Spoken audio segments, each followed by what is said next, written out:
জানো তো, গ্রামের সব জলাশয়ের জলস্তর না নেমে গেছে, পুকুরও শুকিয়ে গেছে, কুয়োতে জল অনেক নিচে চলে গেছে। কি যে হবে কে জানে।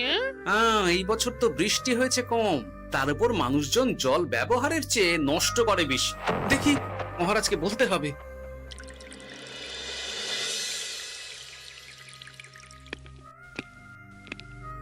এই তো গোপাল এসে গেছে।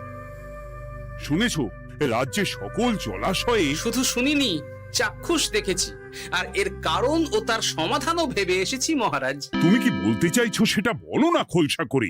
মহারাজ, আসন্ন দিনে জলাভাব মেটানোর একটাই উপায়, তা হলো প্রজাদের উপর কর চাপানো। মহারাজ, আমার ঠাকুরদা বলতেন, যা মেলে মূল্য বিনে তার মূল্য কে আর জানে। আমরা যেহেতু জলের মতো এত মূল্যবান সম্পদ বিনামূল্যে পাচ্ছি, তাই একে গুরুত্ব দিতে শিখিনি। সবাই মিলে দেদার জলের অপচয় করছি। আমি এই অপচয়ের বিরুদ্ধে কর বসানোর পরামর্শ দিচ্ছি মহারাজ। জলের জন্য দেবে দাম, ছুটে যাবে কাল ঘাম। হ্যাঁ, যখনই জলের জন্য কর দিতে হবে, তখনই জলের অপচয় বন্ধ হবে। এতে লাভটা কি হবে গোপাল? মানুষ কম জলে কাজ করা শিখে যাবে, ফলে আগামী দিনে যদি জল সম্পদ কমেও যায়, এই কৃষ্ণনগরের প্রজারা আগে থেকেই তার জন্য প্রস্তুত হয়ে যাবেন। কিন্তু আমি আমার প্রজাদের কাছ থেকে জলের দাম নেব গোপাল? না মহারাজ, কর বাবদ যে অর্থ উপার্জন হবে, তার সাথে আপনার দান মিলিয়ে রাজ্যের মধ্যে একটা বিরাট কৃত্রিম জলাধার বানানো হবে। বাহ বাহ বাহ! যেখানে বৃষ্টির জল সংরক্ষণ করা যাবে মহারাজ। এতে সারা বছর ধরে আর কোনো জলের অভাব থাকবে না মহারাজ। গোপালের প্রস্তাব বড় ভালো লেগেছে। আগামী দিনে ইতিহাসে এই কর্মযজ্ঞের কথা লেখা থাকবে বলেই আমার বিশ্বাস। আর তাই আমি গোপালকে এই মুহূর্তে 50টি স্বর্ণমোহর উপহার দেব বলে ঘোষণা করছি। সাধু সাধু সাধু।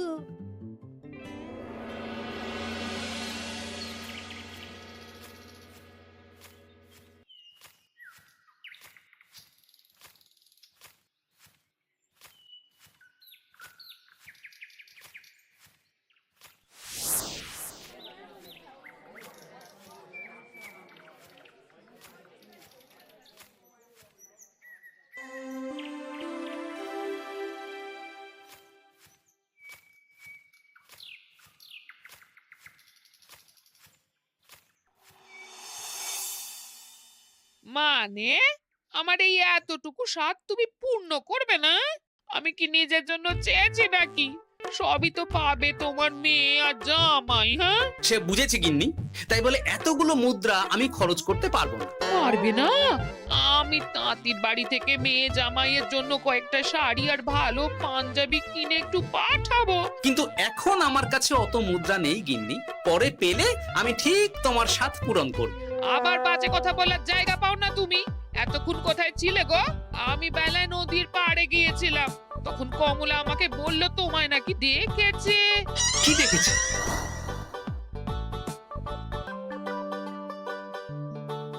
কোথায় গেল? এত বড় মুদ্রার থলে কি হাওয়াতে উবে গেল নাকি? এই রে, এ তো মহা ঝামেলা। কখন কি যে গিন্নিকে খবর দিচ্ছে সেটা টেরও পাইনি। বলি মুখে কুলু পাটলে যে বড়, বলি রাজা মশাইয়ের কাছ থেকে যে এত রোজগার করো, সেই মুদ্রা যায় কোথায়? আহ, কানের মাথা খেও না তো। আমি কি তোমার কোনো কিছুর অভাব রেখেছি? বলো একবার। খাওয়া পড়া কোনো কিছুর তো কোনো খামতি নেই তোমার। মানছি রাখোনি, কিন্তু তাই বলে আমিও তোমার স্ত্রী, তোমার গিন্নি গো, গিন্নি, তাই না? আমার তো জানার অধিকার আছে নাকি যে তোমার উপার্জনের অর্থ করি সব কোথায় যাচ্ছে? জানবে জানবে, সব জানবে। এখন কিছু খেতে দাও দেখি, পেটে ছুঁচোয় ডন বৈঠক মারছে। না, এরপর থেকে আর মহারাজের কাছে উপহার পেলে ওইভাবে খোলা হাটের মধ্যে দিয়ে আসা যাওয়া করা যাবে না।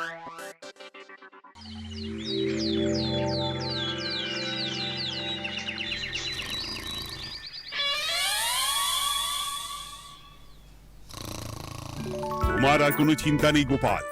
আমি তোমার মাসোহারা তো বাড়িয়ে দিলাম, সঙ্গে প্রত্যেক দিন তুমি 10 মোহর করে পারিতোষিক পাবে। এই নাও। আহ, কি ভোরবেলায় একটা জব্বর স্বপ্ন দেখা গেল বটে। এই স্বপ্ন ফলে গেলে আর কোনো চিন্তা নেই। গিন্নি, ও গিন্নি, বলি গেলে কোথায়? গিন্নি, সারা নেই। ও গিন্নি, রাগ করলে নাকি গো? আরে এসো এসো, এমন একটা স্বপ্ন দেখেছি না যে তোমার আর কোনো চিন্তা থাকবে না গিন্নি। মোহর আর মুদ্রা একেবারে ঝরে পড়বে গো।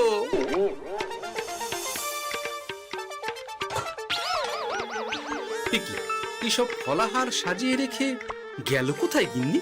নিজের বাপের বাড়িতে তো যাবে না, কেউ নেই সেখানে। মেয়ের বাড়ি গেল নাকি? না, মেয়ের বাড়িতে তো গিন্নি যায় না। তাহলে না না, খালি পেটে এত ভাবতে পারছি না।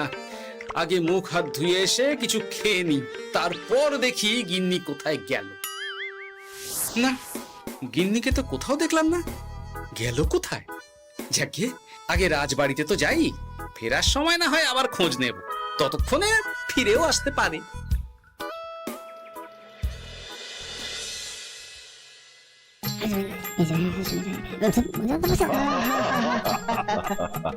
বাহ বাহ বাহ, একেই বোধহয় বলে সঙ্গগুণ। অনেকদিন এত হাসি নিয়ে। যা বলেছেন মহারাজ। হাসির চোটে পেটে ধরছে খিল।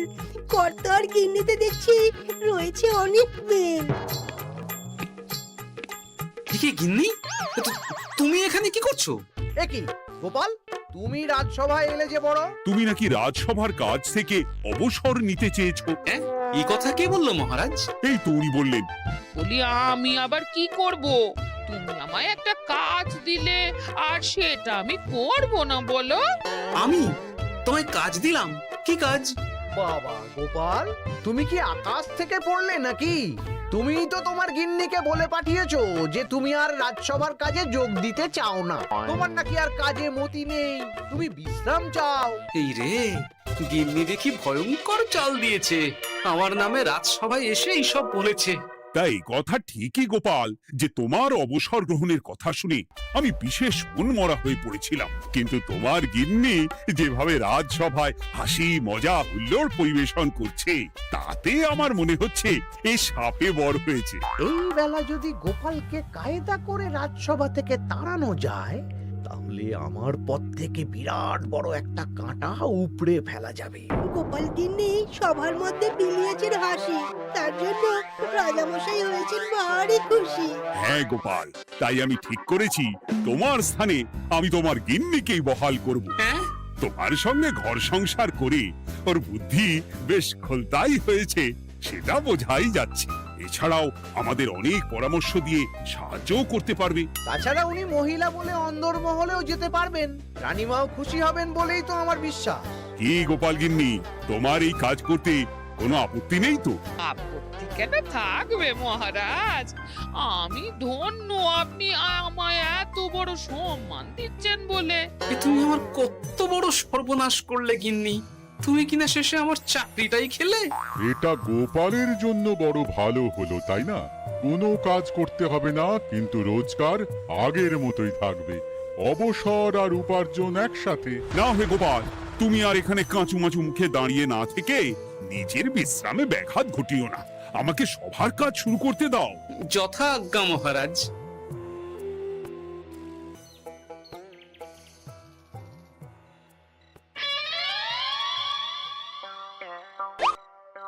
মানে মহারাজ সমস্যার সমাধান করতে দিয়েছেন তোমাকে, আর তার উত্তর দেব আমি? কেন? তুমি আমার চাকরি খাবে আর তোমার সেই চাকরি রাখার দায় নেব আমি? হ্যাঁ হ্যাঁ, নেবে। মানে কাল রাজসভায় মহারাজের সমস্যার সমাধান করব, সেই মতো কথা দিয়ে এসেছি। হ্যাঁ, আগাম 10টা মুদ্রাও বাগিয়ে এনেছি। তার থেকে তোমায় একটা মুদ্রা দিলাম। এখন মানে মানে আমাকে উত্তর বলে দেবে, না হলে আমি কেন দেব? আমি পাবো একটা মুদ্রা, আর তুমি আমার কাছে উত্তর জেনে নিয়ে সেটাই বলে পাবে 9 মুদ্রা। কিছুতেই না। বলবে না? না। তাহলে ভালো করে শুনে রাখো, আজ থেকে ঘরের উনুনে হাঁড়ি চড়বে না। চাকরি তো খুইয়েইছ, এবার না খেয়ে প্রাণটা খোয়ানোর জন্য তৈরি হয়ে যাও। হ্যাঁ। ওরে বাবা, এমন কথা কেন বলছো গো গিন্নি? তুমি তো জানো যে খিদে একদম সহ্য করতে পারি না। এখন যদি তুমি এইসব বলো, তাহলে আমার রক্ষে নেই গো। বেশ, তা বলে আমি যা জানতে চাইছি শ্বশুর শ্বশুর করে বলে ফেলো দেখি। এ আমি কি শাঁখের করাতে পড়লাম রে বাবা! ঠাকুর, এত দুর্ভোগ লেখা ছিল, ঘরে বাইরে সব জায়গায় এত হেনস্থা যে সহ্য করা যায় না ঠাকুর।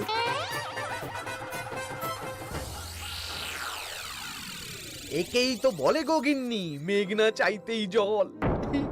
এতদিন কতভাবে চেষ্টা করেছি গোপালকে রাজসভা থেকে তাড়াবার, আর গোপাল নিজেই কিনা রাজসভা থেকে পালিয়ে গেল। কি সব বলছো? তোমার শরীর ঠিক আছে তো? শরীর মন সব ঠিক আছে, তবে গোপালের বদলে কাকে বহাল করা হয়েছে শুনলে তোমার মাথা ঘুরে যাবে। কাকে? গোপাল গিন্নিকে। আমার কিন্তু বিষয়টা খুব একটা সরল ঠেকছে না গো। গোপাল ভাঁড়ের বুদ্ধি তো আর যে সে বুদ্ধি নয়। উনি যাই করেন খুব ভেবে চিন্তে করেন, এর পেছনে আবার কোনো মতলব নেই তো। এটা তুমি মন্দ বলনি গিন্নি। গোপালকে নিয়ে সত্যিই কোনো বিশ্বাস নেই। ও কখন কি ঘোট পাকাচ্ছে বলা যায় না। আমাকেও সাবধানে থাকতে হবে। দেখতে হবে যে গোপাল আসলে কি চাল চালতে চাইছে।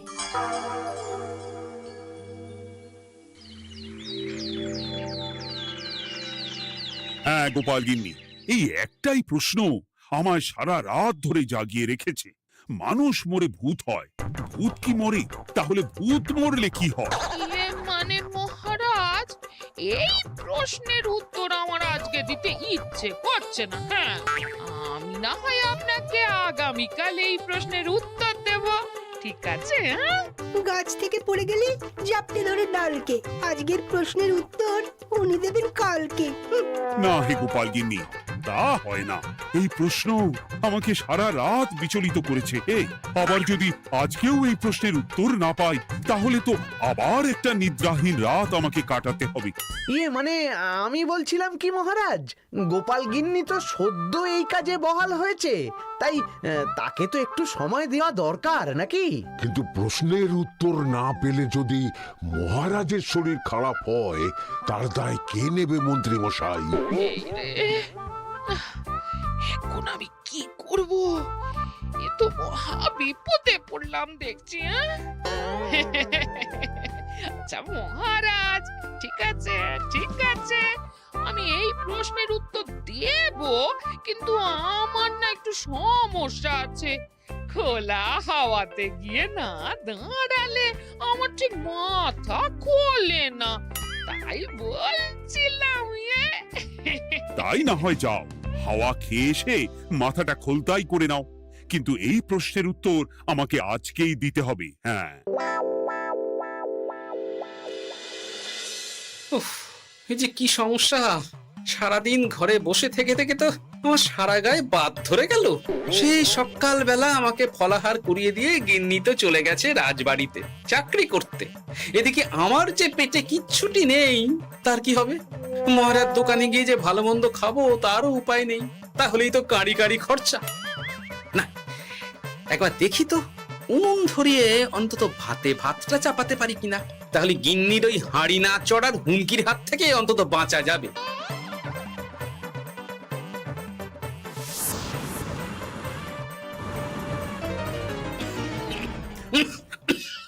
ও বাবা গো, ও বাবা, এত কেসে কেসে সোজা শেষ যাত্রা হয়ে যাবে আমার। না, এর চেয়ে না খেয়ে মরাও ঢের ভালো। দেখি তুমি বাড়িতে কেন? এত হাঁপাচ্ছ কেন? ষাঁড়ে তাড়া করেছে নাকি? আরে না গো, মানুষ মরে ভূত হয়, ভূত কি মরে? তাহলে ভূত মরলে কি হয়? খোলা হাওয়াতে গিয়ে না দাঁড়ালে আমার ঠিক মাথা খোলে না। ও, এই হলো ব্যাপার। বেশ, এর উত্তর তোমায় আমি বলে দিচ্ছি। ভূত মরে প্রথমে এক ঝুড়ি অন্ধকার হয়, সেই অন্ধকার হাওয়াতে উড়ে বেড়ায়। এক সময় সেই অন্ধকার পাতলা হতে হতে কুয়াশার মতো হয়ে যায়। ব্যাস, মিটে গেল। ব্যাস, মিটে গেল। যদি রাজা মশাই এই কথা বিশ্বাস না করেন, তুমি হলপ করে বলবে আপনি যখন মরবেন একদম মিলিয়ে নেবেন মহারাজ। এর চেয়ে এক পা এদিক ওদিক হয় না যেন। হ্যাঁ, এই না হলে তুমি গোপাল ভাঁড়, বুঝেছো তাহলে? এই তুমি চিন্তা করো না, রাজবাড়ি থেকে ফেরার সময় আমি তোমার জন্য অনেক অনেক বাজার করে আনবো, ঠিক আছে? এই আমি যাই। এ তো ভারী মজা হলো। মহারাজ তক্ষুনি প্রশ্নের উত্তর চাইলে গিন্নি এইভাবে সেই রাজবাড়ি থেকে দুধ দাঁড়িয়ে ছুটে আসছে উত্তর জানতে। আমাকে তুমি একটা চাল দিয়ে কুপকাত করেছে তো গিন্নি। এইবার বুঝবে কত ধানে কত চাল।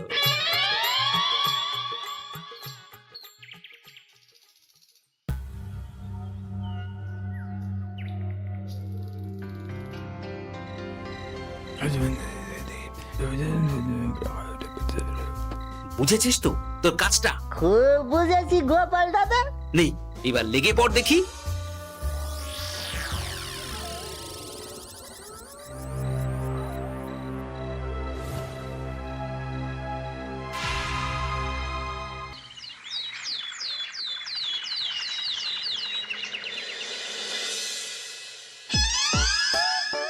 তাহলে আর বলছি কি তোমাদের, সকালবেলায় উঠে দেখি মুখের এই হাল। এই কাণ্ড কি করে হলো মহারাজ? আহ, তার আমি কি জানি। আমি সকালে উঠে আয়নায় নিজেকে এই অবস্থায় দেখে খুব চিন্তায় রয়েছি। গোপাল গিন্নি, আগে মহারাজ, গোপাল থাকলে যে কাজ করতো সেটা তো তোমাকেই করতে হবে, বলতে হবে এর সমাধান কি। হ্যাঁ মানে মানে আমি হ্যাঁ হ্যাঁ, আমার মনে আছে। তোমার তো আবার হাওয়া না খেলে চলে না। যাও যাও, তাড়াতাড়ি হাওয়া খেয়ে এর উত্তর নিয়ে এসো।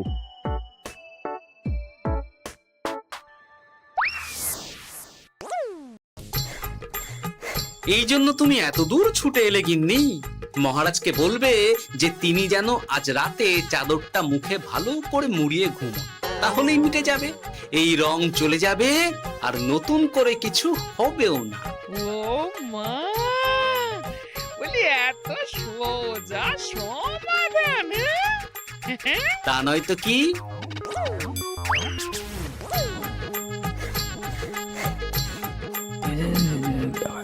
কাল সারা রাত আকাশে একবার দেখলাম চাঁদ উঠেছে, আর একবার দেখলাম ঘোর অমাবস্যা। এর কারণ কি? একই রাতে দুই তিথি হয় কি করে? মানে আর একটা সমস্যা, হ্যাঁ, এটা আগে বললেই তো হতো মহারাজ।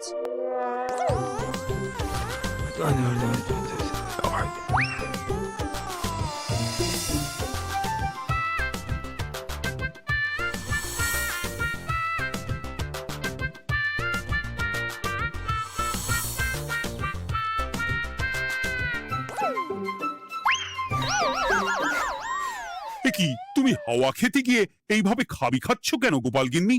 এর কারণ আমি জানি মহারাজ। সে কি কাণ্ড! তুমি কি করে জানলে? গোপাল গিন্নি মোটেও হাওয়া খেতে যায়নি মহারাজ, সে গেছিল নিজের বাড়িতে গোপালের কাছে আপনার বলা প্রশ্নের উত্তর জেনে আসতে। মানে গোপাল গিন্নি তার মানে আমাকে ঠকিয়েছে? তা জানি না মহারাজ, তবে আমার মনে হয় এর পেছনে গোপালের কোনো গভীর ষড়যন্ত্র আছে, না হলে সে এমনটা করবে কেন?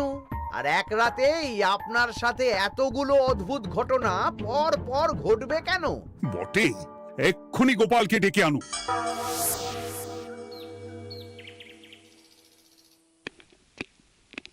না মহারাজ, আমি সত্যি অবসর চেয়েছিলাম, আর তাই আমার গিন্নি আপনার কাছে এসে বলেছিল। ওর কোনো দোষ নেই মহারাজ। না মহারাজ, আমি মিথ্যে কথা বলেছি। হ্যাঁ, উনি আপনার কাছ থেকে পাওয়া সোনার মোহর নিয়ে বাড়ি যান না, তাই আমি ওকে শায়েস্তা করতে এই ফন্দি করেছিলাম। আসলে মহারাজ, আমি আপনার কাছ থেকে পাওয়া সোনার মোহর জল প্রকল্পের কাজে লাগাবো বলে কিছু জনকে নিয়ে একটা দল গঠন করতে গিয়েছিলাম, আর তাদের কাছেই ওগুলো রেখে এসেছি। এটা যদি আমার দোষ হয় তাহলে আমি ক্ষমা প্রার্থী মহারাজ। সাধু গোপাল, সাধু তোমার উত্তর। এই কাণ্ড! আর এদিকে রাজবাড়ি থেকে বাড়ি, আর বাড়ি থেকে রাজবাড়ি করতে করতে আমার প্রাণ ওষ্ঠাগত হয়ে গেছে মহারাজ। ওহ, আমার ঘাট হয়েছে, আপনি আমায় ক্ষমা করে দিন মহারাজ। এইবার মজার টের পেয়েছ তো গিন্নি? আপনি আপনার আদরের গোপাল ভাঁড়কেই তার চাকরি ফিরিয়ে দিন মহারাজ। আমি যাই আমার হেসেল সামলাতে। কেলে পচা খুব ভালো করেছে বলতে হবে।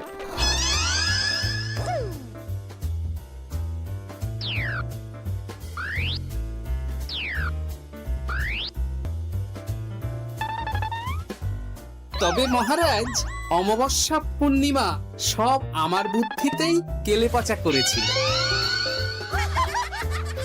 আপনার ওই মুখের রং, ওটি একটি বিশেষ রং যার আয়ু একদিন, তাই ওটা এমনিই মিলিয়ে গেছে। হ্যাঁ, সেই বরং ভালো। তুমি তোমার গিন্নিকে নিস্তার দাও গোপাল। তাছাড়া আমিও আমার গোপালকে ছেড়ে আর থাকতে পারছি না। যথা আজ্ঞা মহারাজ। আমারও যে আর এই অবসর ভালো লাগছে না মহারাজ। গোপাল ছাড়া রাজসভা যে লাগে ফাঁকা ফাঁকা, তাই তো আবার চাকরিতে তাকে বহাল রাখা।